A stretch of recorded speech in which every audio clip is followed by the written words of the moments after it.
Hi all. Um, there's been a few developments recently. We have Trump coming out with the Space Force, and this concerns me. I'm not sure where it leads. And the problem with Trump, he plays 3D chess quite a lot, and it's hard to figure out what he's up to. But my understanding is the space treaty have laws and rules and who can fly in space, and when he signs up and says that the USA will have its own laws, it's going to develop military, then that would go against the international space community and all its rules. I don't believe that there is space. I don't believe that Trump believes that either. But I think that we're being lied to, and that he possibly is playing 3D chess with the international space community so that they come clean. But I don't think they will. So sooner or later, he has no explanation for why there's no vehicles in space, because there is no space.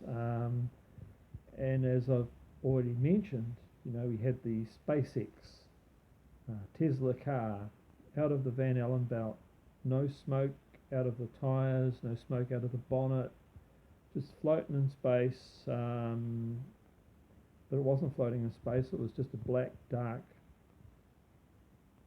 room. I wanted to say room, but you will say atmosphere, with a great big round earth ball in the background.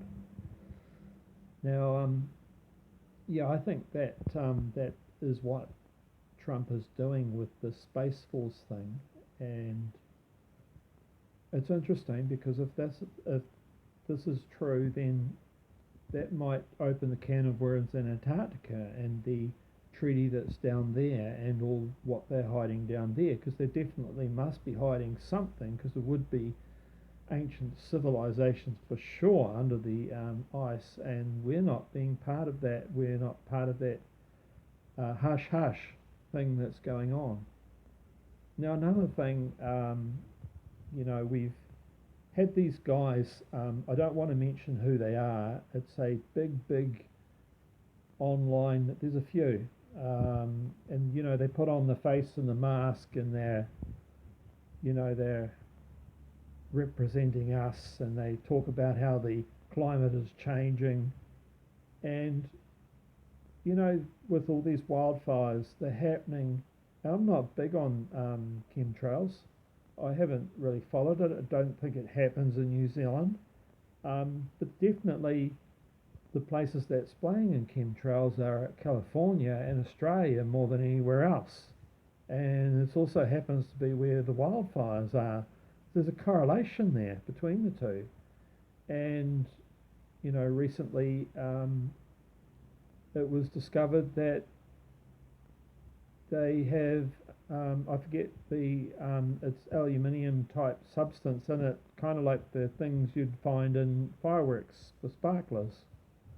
And that's in the sky, and of course it could be creating wildfires that are out of control, something that the firemen can't control. There's definitely a correlation between the two, and that's quite upsetting. Um, Now we have Anonymous, who represent these climate change, and I think they are a secret service taken over the group, or they're not a group of individuals who represent us, who are fighting for freedoms. They are actually doing the opposite.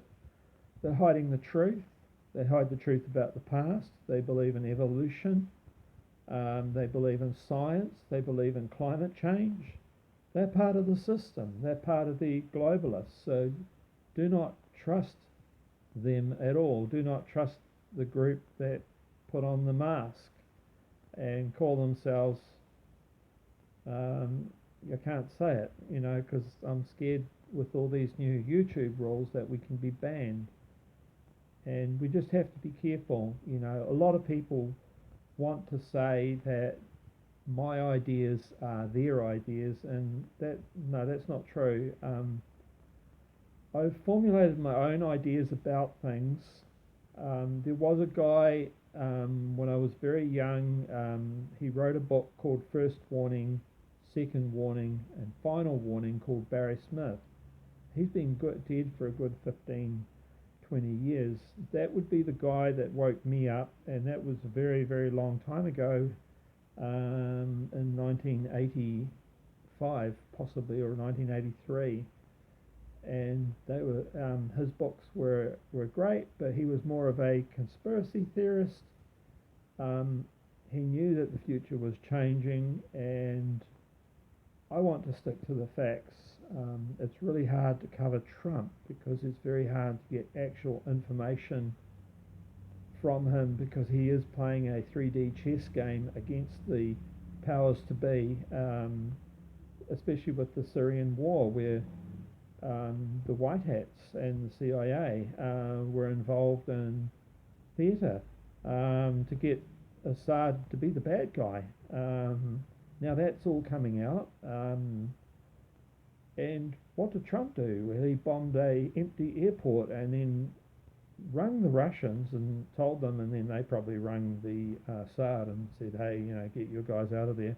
So basically, he bombed and bombed with many, many missiles the empty aircraft hangars to keep the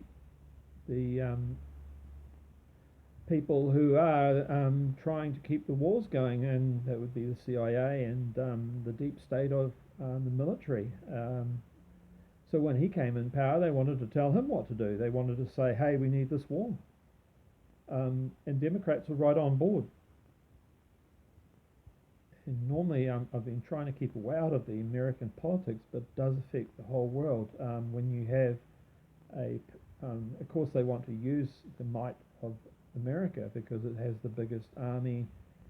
It can take on anybody, and possibly even China.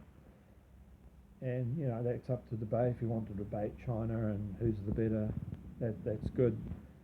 With China and new, but they steal secrets and they can get big fast, and they are a danger. Bye.